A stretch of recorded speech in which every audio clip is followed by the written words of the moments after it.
well, I guess we could talk about where it's at right now, because it is in a pretty interesting place. And it's cool because you rode the wave. Like, you rode the EWS, as it was called technically. Because I feel like that, for me, like, from kind of outside it then, almost came from nowhere. And I guess a new sport was almost created. A new discipline, a new type of bike was kind of created.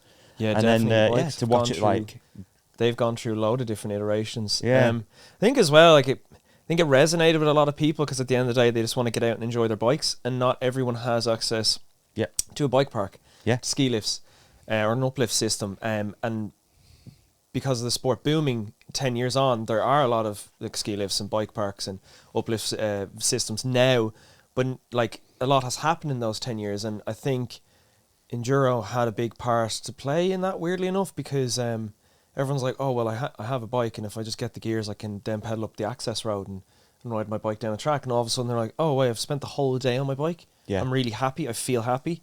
Or some people's not, like, some people are not so aware. It's only in reflection when they look back, they're like, no, I was happy. That was good for my mental health. I enjoyed that.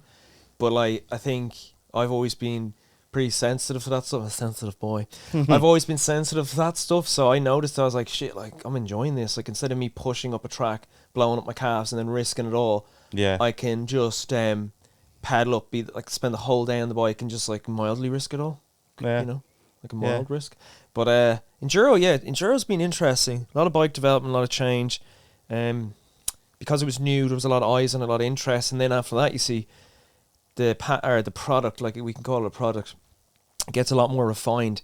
And that's when then the big swap comes in with Warner Brothers.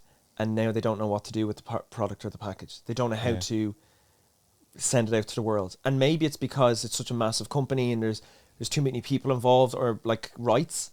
But the bike community is one of those niche things that you still, to make it work, you need to give pretty lenient rights to all the bike like websites and magazines and YouTubers and whatnot that want to create content because they're doing your job for you.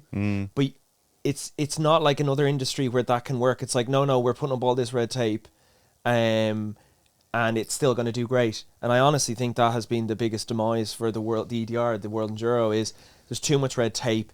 It's harder for people to cover it, so therefore they just don't. Then when it's not being covered, the world perceives it as it's devalued, so it's devalued itself. And then they're like, oh, we're gonna call it, we're cutting that budget for the team, or we're doing this, we're doing that. And it's because it's all perceived value. But it's nearly like a self-fulfilling prophecy.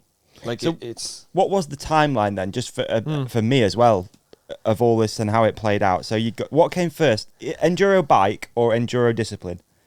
If you want to see more, just click here, is it? It's up there. Should be up there. About there. Yeah, about and there. And then there's other ones here. Other ones there that you might like. We're all looking after each other, and that's Christmassy, and that's the ride companion.